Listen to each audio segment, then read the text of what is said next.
전 세계 해군 전략판이 발칵 뒤집혔습니다. 미국, 중국, 러시아까지 수십 년간 수조 원을 쏟아부었지만 끝내 해결하지 못했죠.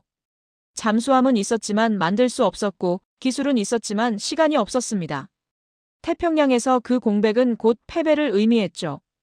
그런데 믿기 힘든 보고서 하나가 공개되는 순간 미 해군 총장이 2번이나 한국을 찾았고 세계 최강국들의 태평양 전략 기준이 통째로 바뀌기 시작했습니다. 그동안 해군 강국 논의에서 언급된 적 없던 나라 대한민국. 왜 하필 한국이었을까요? 세계를 뒤흔든 반전의 정체를 지금부터 공개합니다. 2035년까지 버티면 됩니다. 하지만 그들은 듣고 싶어 하지 않았죠. 회의실에서 진실은 언제나 환영받지 못했습니다. 저는 리처드 헨리 콜드웰입니다. MIT에서 기계공학을, 스탠퍼드에서 해양공학을 전공했죠. 미 해군 연구소에서 15년간 잠수함 추진 체계를 분석했습니다. 칭찬이 아니라 결함을 찾는 게 제 일이었죠. 그날 펜타곤 지하 3층 회의실에서 제 앞에 놓인 보고서는 두껍지 않았습니다. 12페이지였죠. 하지만 그 안에 담긴 숫자들은 제가 30년간 본 어떤 문서보다 무거웠습니다. 2030년 이전, 미 해군의 작전 가능 잠수함 수가 정비 대기 중인 잠수함보다 적어진다는 예측이었습니다. 저는 그 문장을 3번 읽었습니다. 오류가 아니었죠. 우리는 전쟁에서 지는 게 아니었습니다. 시간표에서 무너지고 있었죠. 전력 공백이라는 단어는 추상적으로 들립니다. 하지만 태평양 어딘가에서 잠수함 한 척이 사라진다는 건 구체적인 현실이었죠. 그 공백을 누가 채울 것인가? 중국이었습니다. 회의실 안공기는 무거웠습니다. 테이블 양쪽에 앉은 사람들은 같은 보고서를 보고 있었지만 다른 것을 읽고 있었죠. 한쪽은 숫자를 받고 다른 쪽은 변명거리를 찾고 있었습니다. 예산이 부족한 겁니까? 누군가 물었습니다. 저는 고개를 저었습니다. 예산은 매년 늘었습니다. 문제는 그게 아니었죠. 조선소였습니다. 미국 조선 산업이 이미 무너지고 있다는 게 진짜 문제였죠. 가동률 23%라는 숫자가 그걸 증명했습니다. 공장은 있었지만 돌아가지 않았고 인력은 있었지만 숙련공은 사라지고 있었죠. 용접, 절단, 검사 대부분이 여전히 수작업에 의존하고 있었습니다. 더 끔찍한 건 정비 일정이었습니다. 평균 6년 6개월이었죠. 잠수함 한 척을 수리하는데 그만큼 걸렸습니다. 계획보다 2년이 더 걸리는 게 일상이 돼버린 상황이었죠. 공정이 지연되면 다음 잠수함도 밀렸고 그 다음도 밀렸습니다. 부두에 묶인 잠수함들이 줄을 서서 기다리고 있었죠. 왜 이렇게 오래 걸립니까? 질문이 터져나왔지만 대답은 나오지 않았습니다. 모두가 알고 있었으니까요. 시스템 자체가 낡았다는 걸 말이죠. 설계도면은 디지털이었지만 현장은 여전히 아날로그였습니다. 검사는 사람이 했고 오류는 뒤늦게 발견됐죠. 결함 하나가 다음 공정으로 넘어가면 수정 비용은 기하급수적으로 불어났습니다. 저는 자료를 넘겼습니다. 중국 해군 현황입니다. 스크린에 숫자가 떴습니다. 매년 6척 이상 진수되는 잠수함 수였죠. 그들은 멈추지 않았습니다. 속도를 늦추지도 않았죠. 질보다 양이라는 말은 더 이상 비웃을 수 있는 전략이 아니었습니다. 양 자체가 전략이 돼버렸으니까요. 우리가 한 척 수리하는 동안 그들은 6척을 만듭니다. 제가 말했습니다. 이건 경쟁이 아니었습니다. 우리는 따라가고 있는 게 아니라 뒤처지고 있었죠. 침묵이 흘렀습니다. 그때 누군가 말했습니다. 2035년까지 버티면 됩니다. 신형 조선소 건설이 완료되면 상황이 나아질 겁니다. 저는 펜을 놓았습니다. 2035년이라는 숫자가 얼마나 허황된지 그들은 모르는 것 같았습니다. 그 전에 공백이 먼저 옵니다. 태평양 어딘가에서 전력 균형이 무너지죠. 중국은 기다려주지 않습니다.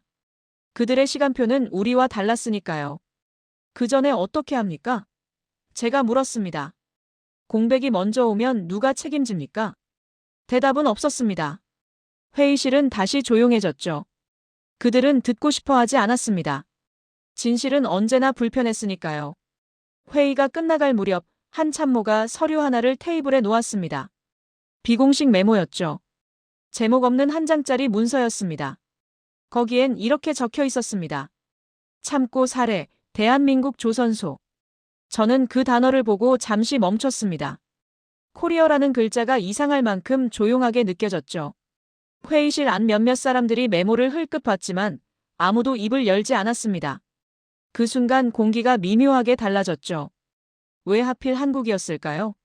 저는 그때 그 의미를 몰랐습니다.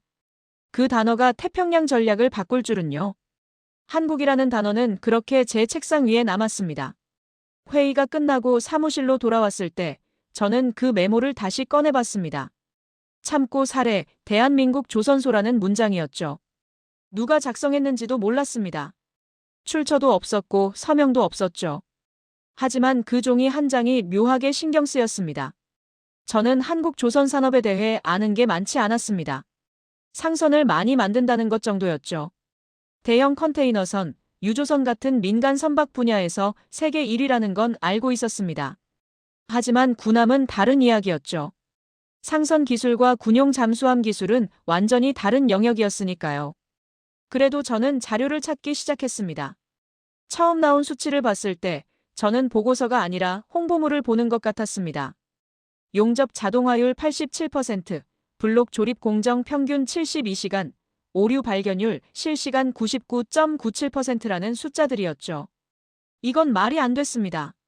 미국 조선소 기준으로는 불가능한 수치였으니까요. 저는 계산기를 꺼냈습니다. 미국의 동일 공정 기준으로 다시 계산해봤죠.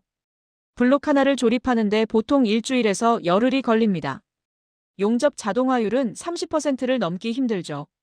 검사는 대부분 사람이 육안으로 확인합니다. 오류가 발견되면 그때부터 수정 작업이 시작되고 일정은 자동으로 밀리게 됩니다. 하지만 한국 수치는 그런 상식을 무시하고 있었습니다. 72시간이면 사흘입니다. 블록 하나를 사흘 만에 완성한다는 건 미친 속도였죠. 더 이상한 건 오류율이었습니다. 0.03%라는 숫자는 거의 완벽에 가까운 수준이었으니까요. 제가 30년간 본 어떤 조선소도 이런 수치를 낸 적이 없었습니다.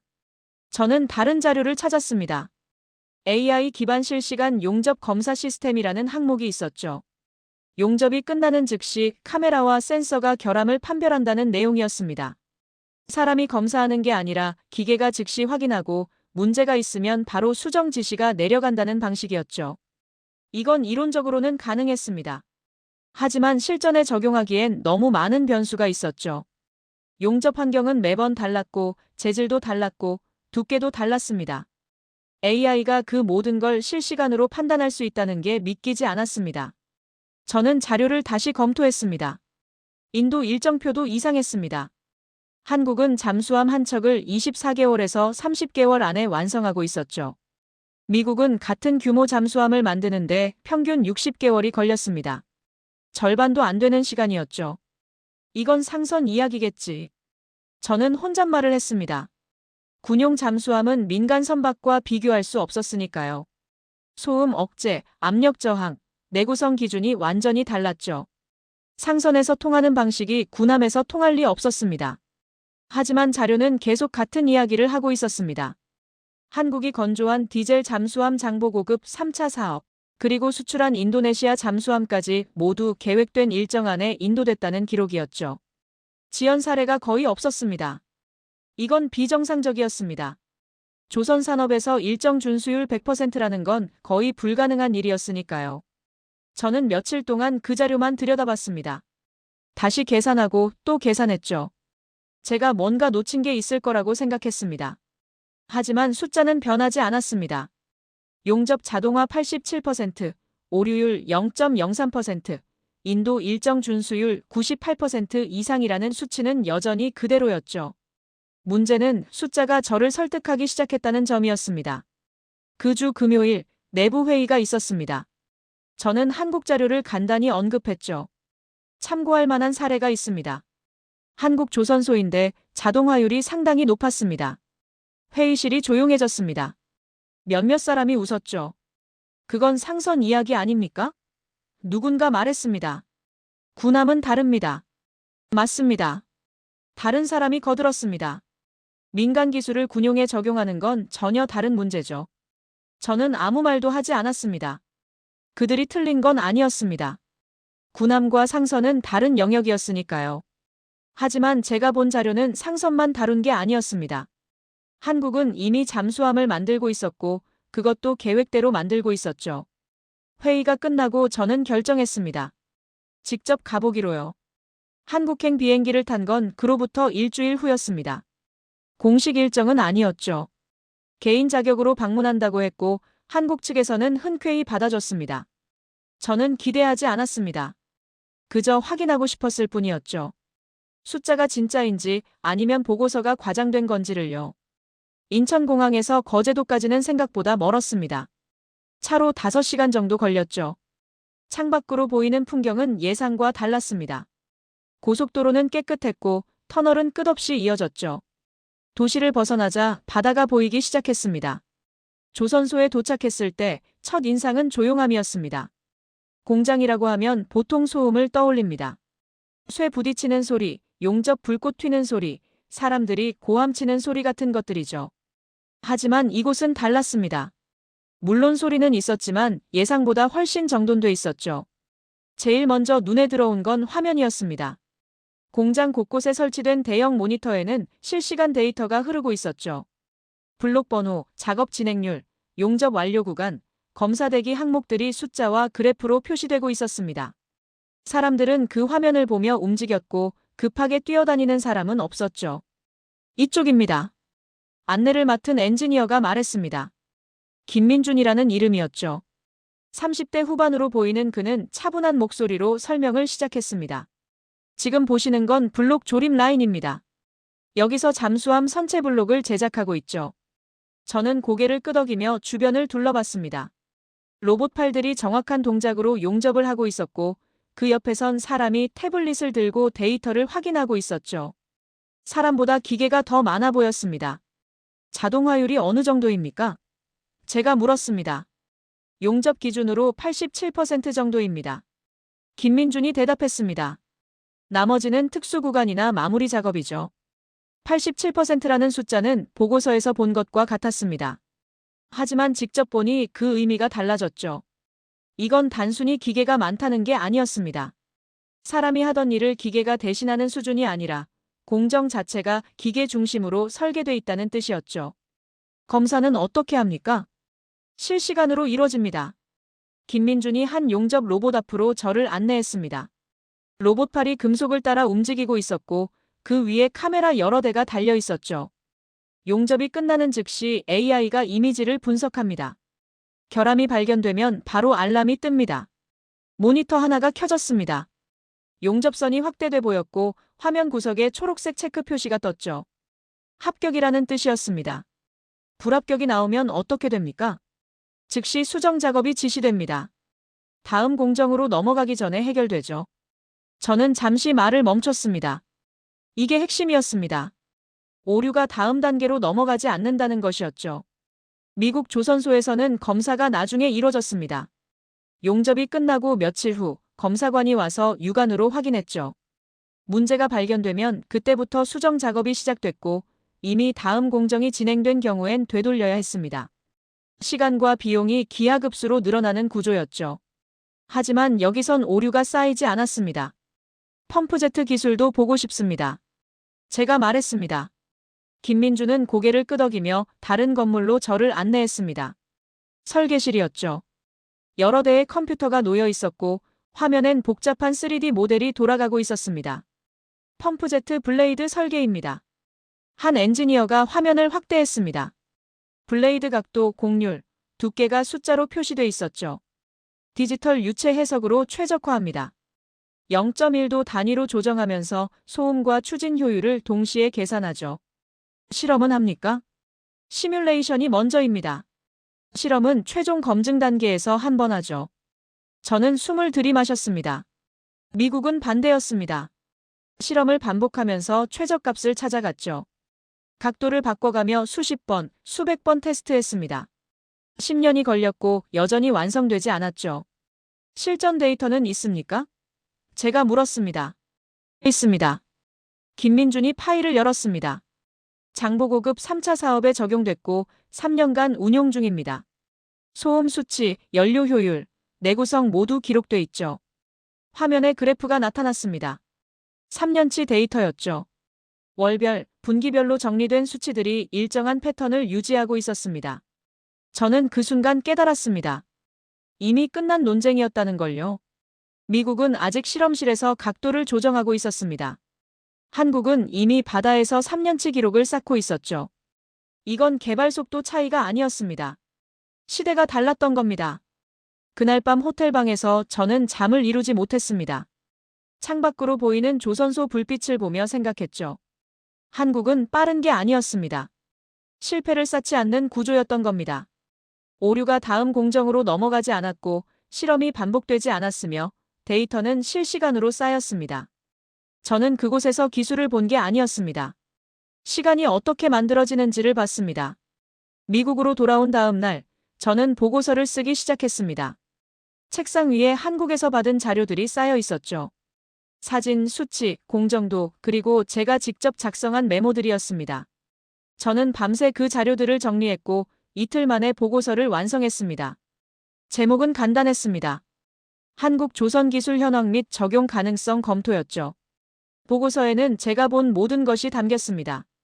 용접 자동화율 87%, AI 실시간 검사 시스템, 오류율 0.03%라는 수치를 명시했죠. 펌프제트 디지털 해석 설계와 0.1도 단위 최적화, 그리고 3년간 쌓인 실전 데이터까지 포함했습니다. 마지막 결론 부분에 저는 이렇게 썼습니다. 이는 협력 검토 차원이 아니라 벤치마크가 필요한 사안입니다. 벤치마크라는 단어를 선택한 건 신중한 결정이었습니다. 협력이라고 쓰면 대등한 관계처럼 들리죠. 하지만 제가 본 건 그게 아니었습니다. 한국은 이미 우리보다 앞서 있었고 우리가 배워야 할 대상이었죠. 보고서를 제출한 건 금요일 오후였습니다. 다음 주 화요일 내부 회의가 소집됐습니다. 제 보고서를 논의하기 위한 자리였죠. 회의실에는 평소보다 많은 사람들이 모여 있었습니다. 해군 관계자뿐 아니라 국방부 관료, 그리고 조선업체 관계자로 보이는 사람들도 있었죠. 분위기가 예사롭지 않았습니다. 콜드웰 박사님, 보고서 잘 봤습니다. 한 관료가 말문을 열었습니다. 하지만 몇 가지 질문이 있습니다. 저는 고개를 끄덕였습니다. 한국 기술이 상선 중심이라는 점은 고려하셨습니까? 군용 잠수함은 완전히 다른 영역 아닙니까? 예상했던 질문이었습니다. 저는 자료를 펼쳤죠. 한국은 이미 군용 잠수함을 건조하고 있습니다. 장보고급 잠수함이 그 예시죠. 상선 기술과 군함 기술을 구분하는 건 맞지만 제조 공정의 본질은 같습니다. 하지만 제조는 제조입니다. 제가 말을 끊었습니다. 용접이 상선용이고 군함용인 게 따로 있습니까? 공정이 정확하면 전력이 됩니다. 공정이 무너지면 일정이 무너지죠.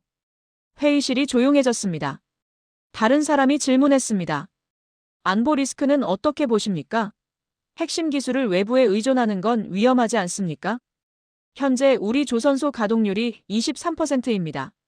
제가 대답했습니다. 공백이 더 큰 리스크 아닙니까? 침묵이 흘렀습니다. 하지만 저는 느낄 수 있었습니다. 그들이 듣고 싶어하는 게 기술적 답변이 아니라는 걸요. 그들은 제가 물러서기를 원하고 있었죠. 회의가 끝난 후 한 동료가 조용히 다가왔습니다. 콜드웰, 조심하게. 그가 말했습니다. 자네가 건드린 게 뭔지 아나? 기술 보고입니다. 아니야. 그가 고개를 저었습니다. 자네는 지금 수십억 달러짜리 계약을 건드리고 있어. 일자리 수천 개가 걸린 문제고 정치인들 공약이 걸린 문제야. 저는 아무 말도 하지 않았습니다. 한국을 인정하는 순간 미국 조선 산업이 실패했다는 게 공식화되는 거야. 누가 그 책임을 지겠나? 자네가 질 건가? 그는 어깨를 두드리고 떠났습니다. 이틀 후 제 보고서 일부가 보안 등급으로 재분류됐습니다. 기술 세부 사항이 민감하다는 이유였죠. 실제론 숫자가 불편했던 겁니다.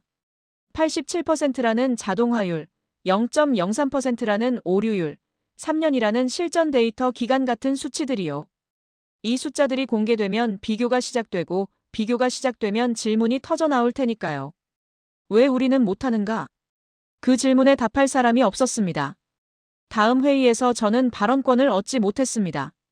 안건에서 제 보고서는 참고 자료로 격화됐고 논의는 기존 조선소 지원 방안으로 넘어갔죠.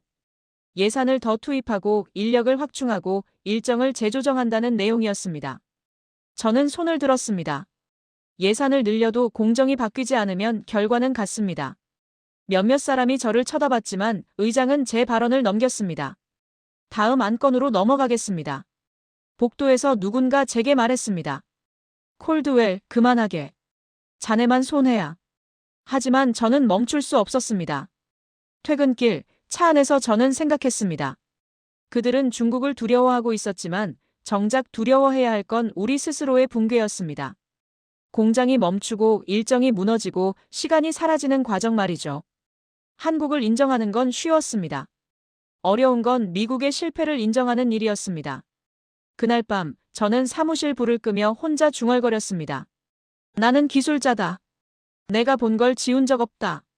그리고 그날부터 제 보고서는 자료가 아니라 위협이 됐습니다. 보고서가 묻힌 지 한 달쯤 지났을 때 회의 안건에 낯선 문장이 등장했습니다. 한국기술 기반 공동표준 검토라는 항목이었죠. 저는 그 문장을 보고 잠시 숨을 멈췄습니다. 공동표준이라는 단어는 단순한 협력과 달랐죠. 표준은 기준을 의미했고 기준은 누가 주도권을 쥐느냐의 문제였습니다. 기술 언어로 포장됐지만 이건 패권의 언어였죠. 누군가 조심스럽게 한국이라는 카드를 다시 꺼낸 겁니다. 회의에서 한 참모가 발표를 시작했습니다. 최근 태평양 전력 공백 우려가 지속되고 있습니다. 기존 방식으로는 일정 단축이 어렵다는 판단입니다. 모두가 알고 있는 이야기였지만 공식 석상에서 이렇게 말하는 건 처음이었죠. 따라서 대안 검토가 필요합니다. 한국 조선 기술을 공동표준으로 적용할 경우 생산성 향상이 가능할 것으로 보입니다. 저는 고개를 들어 주변을 둘러봤습니다. 반대하던 사람들이 조용했죠. 누구도 즉시 반박하지 않았습니다. 분위기가 바뀌고 있었습니다. 그날 저녁 저는 사무실에 남아 자료를 다시 정리했습니다. 한국 공정의 핵심이 무엇인지 명확히 할 필요가 있었죠. 사람들은 자꾸 속도에만 집중했습니다. 하지만 제가 본 건 속도가 아니었어요. 오류를 쌓지 않는 구조였죠. 저는 도표를 그렸습니다. 미국 방식은 이랬습니다. 용접 완료 후 며칠 뒤 검사가 진행됩니다. 문제가 발견되면 해당 블록을 분리하고 수정 작업을 시작하죠. 이미 다음 공정이 진행됐다면 전체를 되돌려야 했습니다. 결함 하나가 일주일 지연을 만들고 일주일 지연이 한 달 지연으로 번졌죠. 시간이 눈덩이처럼 불어나는 구조였습니다. 한국 방식은 달랐습니다. 용접 즉시 AI가 결함을 판별했죠. 불합격이 나오면 다음 공정으로 넘어가기 전에 바로 수정됐습니다. 결함이 쌓이지 않았고 되돌릴 필요도 없었죠. 시간이 누적되지 않는 구조였습니다. 우리는 기술이 아니라 시스템에서 진 겁니다. 저는 메모에 그렇게 적었습니다. 다음 날 펌프제트 기술 관련 내부 논의가 있었습니다. 10년째 진행 중인 프로젝트였죠. 여전히 최저값을 찾지 못하고 있었습니다. 각도 조정 실험이 예정보다 6개월 늦어지고 있습니다. 담당자가 보고했습니다. 저는 손을 들었습니다. 한국은 이미 끝냈습니다. 회의실이 조용해졌죠. 디지털 유체 해석으로 시뮬레이션을 먼저 끝냈고 실전 데이터는 3년간 쌓였습니다. 우리가 실험하는 동안 그들은 기록을 만들고 있었습니다. 누군가 반박하려 했지만 말이 나오지 않았습니다. 숫자가 명확했으니까요. 이건 개발 속도 차이가 아닙니다. 제가 말을 이었습니다. 시대 차이입니다. 우리는 반복하고 그들은 예측합니다. 회의가 끝난 후 한 고위 관계자가 저를 따로 불렀습니다. 콜드웰 들었나? 해군 총장이 한국 방문을 검토 중이라네. 저는 고개를 들었습니다. 공식 일정입니까? 공식적으론 협력 논의지. 하지만 실제론. 그가 말을 흐렸습니다. 해결책을 찾으러 가는 거야. 그 순간 저는 알았습니다. 정상급이 움직인다는 건 내부 시간이 끝났다는 신호였죠. 더 이상 토론할 여유가 없다는 뜻이었습니다. 선택의 시간이 오고 있었죠. 그날 밤 저는 집에 돌아와 서재에 앉았습니다. 책상 위엔 한국에서 찍은 조선소 사진이 놓여 있었죠. 조용한 공장, 실시간 데이터 화면, 정확하게 움직이는 로봇들이 담긴 사진들이었습니다. 처음 그 사진들을 봤을 때 저는 회의적이었습니다. 하지만 지금은 달랐죠. 저는 노트를 펼쳤습니다. 한국은 빠른 게 아니다. 실패를 축적하지 않는 구조다. 그 문장 아래 또 다른 문장을 적었습니다. 표준을 잡는 순간 전쟁 전부터 승패가 갈린다. 그리고 마지막으로 이렇게 적었습니다. 나는 처음으로 해결책이라는 단어를 한국에 붙인다. 창밖으로 밤하늘이 보였습니다. 어딘가에서 중국은 6번째 잠수함을 진수시키고 있을 거였죠. 시간은 흐르고 있었고 공백은 다가오고 있었습니다. 저는 드디어 인정했습니다. 우리가 선택할 수 있는 길이 많지 않다는 걸요. 소식은 예고 없이 왔습니다. 부두에 묶여있던 버지니아급 잠수함 한 척의 정비 일정이 또 무너졌다는 보고였죠. 6개월 추가 지연이었습니다. 당초 계획보다 2년이 더 늦어지는 셈이었죠.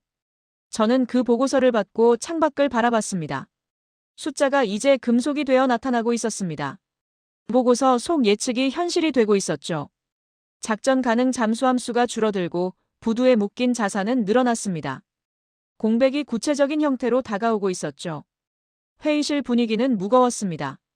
태평양 현장 보고입니다. 한 참모가 스크린을 켰습니다. 중국 해군 활동 빈도가 그래프로 나타났죠. 전년 대비 37% 증가였습니다. 진수 속도, 훈련 빈도, 해상 활동량 모두 늘고 있었죠. 단순한 정보가 아니었습니다. 체감 가능한 압박이었습니다. 그들은 멈추지 않습니다. 누군가 말했습니다. 저는 고개를 끄덕였습니다.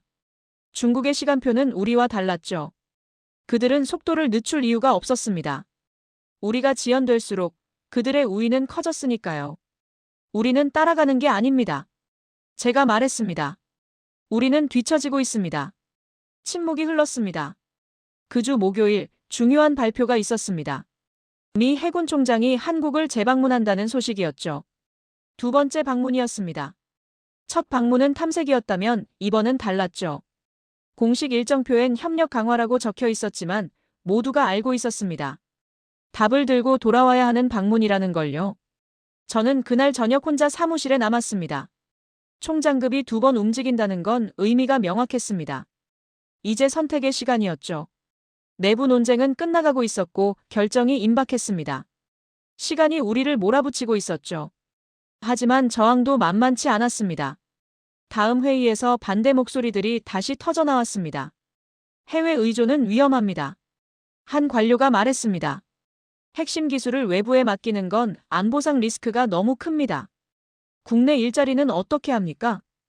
다른 사람이 거들었습니다. 조선소 폐쇄되면 수천 명이 일자리를 잃습니다. 동맹 비용 문제도 있습니다. 또 다른 목소리가 나왔습니다. 한국에 기술 의존하면 협상력이 약해집니다.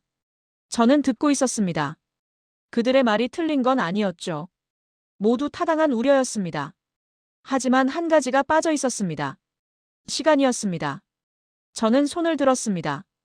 공백은 더 위험합니다. 회의실이 조용해졌죠. 일자리를 지키다가 전력을 잃으면 무슨 의미입니까? 안보 리스크를 걱정하다가 방어 능력 자체를 잃으면 어떻게 합니까? 제 목소리가 높아졌습니다. 공백은 적에게 주는 선물입니다. 태평양 어딘가에서 우리 잠수함이 없는 순간 중국이 그 자리를 채웁니다. 그게 진짜 리스크 아닙니까? 누군가 반박하려 했지만 저는 멈추지 않았습니다. 2030년이 얼마 남지 않았습니다. 신형 조선소는 아직 멀었고 기존 시스템은 이미 무너졌습니다. 우리에게 시간이 없습니다. 회의실 공기가 무거워졌습니다. 한 고위 관계자가 입을 열었습니다. 그래서 제안이 뭡니까? 저는 자료를 펼쳤습니다. 한국과 손잡지 않으면 우리는 태평양에서 시간을 잃습니다. 그 문장이 회의실에 떨어졌습니다. 한국 공정기술을 표준으로 검토해야 합니다. 협력이 아니라 채택입니다. 자존심의 문제가 아니라 생존의 문제입니다. 침묵이 흘렀습니다. 누구도 즉시 반박하지 못했죠.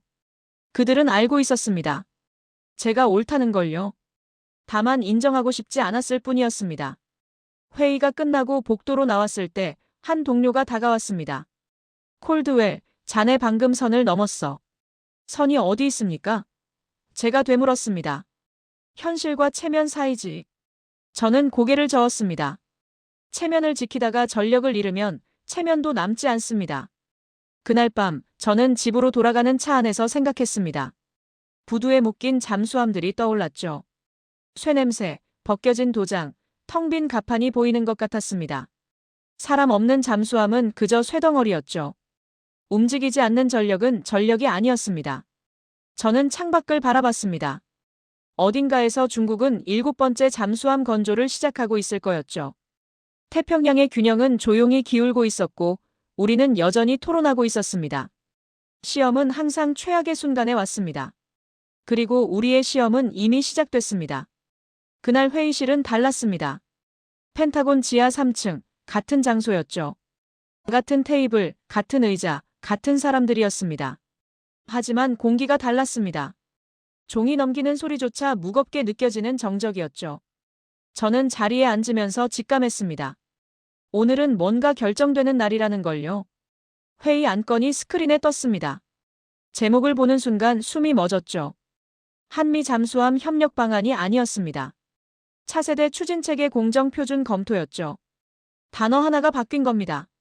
하지만 그 하나가 모든 걸 바꿔놓았습니다. 협력이라는 단어는 사라졌고 표준이라는 단어가 그 자리를 차지했죠. 이건 대등한 논의가 아니었습니다. 기준을 정하는 자리였습니다. 의장이 입을 열었습니다. 공동연구라는 표현은 이제 적절하지 않다는 판단입니다. 우리에게 필요한 건 실행 가능한 표준입니다. 회의실이 조용했습니다. 누구도 반박하지 않았죠. 참모 한 명이 자료를 배포했습니다. 비교표였습니다.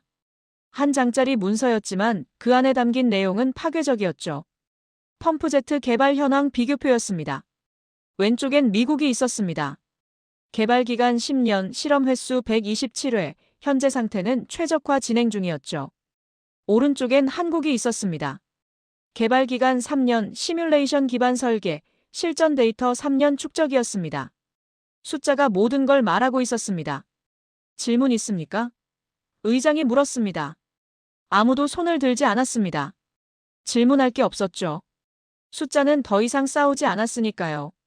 저는 주변을 둘러봤습니다. 평소 반대하던 사람들이 고개를 숙이고 있었죠. 입을 다물고 있었습니다. 반박할 근거가 사라진 겁니다. 그때 한 고위 관계자가 말했습니다. 해군 총장님께서 말씀하시겠습니다. 문이 열렸고 해군 총장이 들어왔습니다. 회의실 전체가 일어났죠. 총장은 천천히 자리에 앉았습니다. 그리고 테이블 위 비교표를 잠시 바라봤죠. 침묵이 흘렀습니다. 긴 침묵이었습니다. 태평양은 기다려주지 않습니다. 총장의 첫 마디였습니다. 우리가 토론하는 동안 중국은 움직이고 있습니다. 시간이 우리 편이 아니라는 건 모두가 알고 있습니다. 회의실 공기가 더 무거워졌죠. 문제는 속도가 아닙니다. 총장이 말을 이었습니다. 우리는 속도를 살 수 없습니다. 하지만 시간은 살 수 있습니다. 저는 그 문장을 들으며 전율했습니다. 시간을 산다는 말이 나왔습니다. 이건 기술 논의가 아니었죠. 전략의 방향이 바뀌는 순간이었습니다. 한국 모델을 검토합니다. 총장이 선언했습니다. 협력 차원이 아니라 표준 적용 가능성을 전면 검토합니다. 한국 모델이라는 말이 공식 언어로 등장했습니다. 저는 손이 떨리는 걸 느꼈습니다. 이건 역사적 순간이었죠. 회의는 계속됐습니다. 하지만 분위기는 완전히 달라졌습니다. 반대 의견이 나오지 않았죠. 몇몇 사람이 보안 문제를 언급했지만 힘이 없었습니다. 보안은 전력이 있을 때 의미가 있습니다. 누군가 잘라 말했습니다. 일자리 문제도 나왔습니다. 일정을 지킬 수 없으면 일자리도 지킬 수 없습니다. 다른 사람이 대답했습니다. 로비와 관료들이 쓰던 카드가 하나씩 무너지고 있었습니다. 그들은 더 이상 싸울 수 없었죠. 숫자가 그들을 이겼습니다. 침묵은 패배의 언어였습니다. 회의가 끝나갈 무렵 의장이 말했습니다.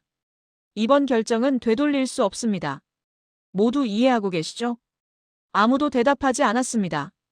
대답할 필요가 없었죠. 결정은 내려졌습니다. 회의실을 나오면서 저는 복도에 잠시 멈춰 섰습니다. 안도가 밀려왔습니다. 동시에 전율이 왔죠. 그리고 두려움도 함께 왔습니다. 이제 시작이라는 두려움이었습니다. 저는 노트를 꺼내 한 문장을 적었습니다. 그날 회의에서 협력이라는 단어는 사라졌다. 한국은 더 이상 도움을 주는 나라가 아니었다. 그들은 기준을 들고 들어왔다. 펜을 놓으며 저는 생각했습니다. 이건 선택이 아니었습니다. 생존이었죠. 태평양의 시간표가 조용히 수정되고 있었습니다. 그리고 저는 그 순간을 목격한 겁니다. 나는 이 결정을 기억하게 될 것입니다. 태평양의 시간이 다시 움직이기 시작한 날로요. 결정이 내려진 지 한 달 후 공식 문서가 작성됐습니다. 제목은 한미 조선기술 표준화 협력 방안이었죠. 하지만 내용은 제목보다 훨씬 직접적이었습니다. 한국 조선기술을 기반으로 미 해군과 동맹국 잠수함 건조 표준을 재정립한다는 내용이었죠. 저는 그 문서 첫 장을 보면서 생각했습니다. 이건 협력이 아니었습니다. 표준 수용이었죠. 한국은 더 이상 선택지가 아니었습니다. 전제 조건이 된 겁니다. 문서 서명식이 있던 날, 저는 회의실 뒤편에 서 있었습니다. 양국 관계자들이 차례로 서명을 했죠. 펜이 종이에 닿을 때마다 작은 소리가 났습니다. 그 소리가 유난히 크게 들렸습니다. 첫 도장이 찍혔습니다. 그 순간 저는 알았습니다. 태평양 전략의 축이 움직이기 시작했다는 걸요. 다음 주 동맹국 회의가 열렸습니다. 일본, 호주, 영국 해군 관계자들이 모였죠. 그들 앞에 같은 비교표가 놓였습니다. 한국 공정기술과 기존 방식의 차이를 보여주는 자료였습니다. 회의실 분위기는 예상과 달랐습니다. 저항이 없었죠. 오히려 관심이었습니다. 영국 장교 한 명이 질문했습니다. 적용 가능 시기는 언제입니까? 검토 중입니다. 미국 측 대표가 답했습니다. 하지만 최우선 과제로 진행됩니다. 일본 관계자가 고개를 끄덕였습니다. 우리도 같은 문제를 겪고 있습니다. 정비 지연 문제 말입니다. 대화의 방향이 바뀌고 있었습니다. 회의적인 질문이 아니라 적용 방법을 묻는 질문들이었죠. 무기 성능 경쟁이 아니라 생산과 정비 그리고 시간 경쟁으로 논의가 옮겨가고 있었습니다. 호주 대표가 말했습니다. 결국 공장이 전략이 되는 겁니까? 저는 그 질문을 듣고 속으로 고개를 끄덕였습니다. 맞았습니다. 전쟁 억지는 공장에서 시작되는 겁니다.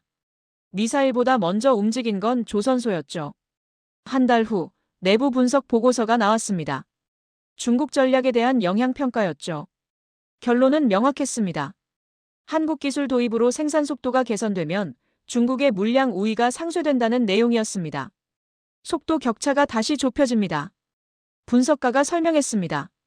중국이 6척 만드는 동안 우리도 이제 대응 가능한 수량을 확보할 수 있습니다. 태평양 균형이 복원되기 시작한 겁니다. 중국의 물량 전략은 여전히 위협이었습니다. 하지만 이제 절대적 우위는 아니었죠. 시간이 다시 우리 편으로 돌아오기 시작했습니다. 저는 그날 밤 사무실에 혼자 남았습니다.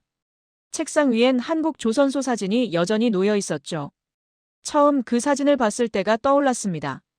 6개월 전이었습니다. 그땐 회의적이었죠. 상선 기술이라고 치부했고 군함엔 적용 불가능하다고 생각했습니다. 하지만 지금은 달랐습니다. 저는 노트를 펼쳤습니다.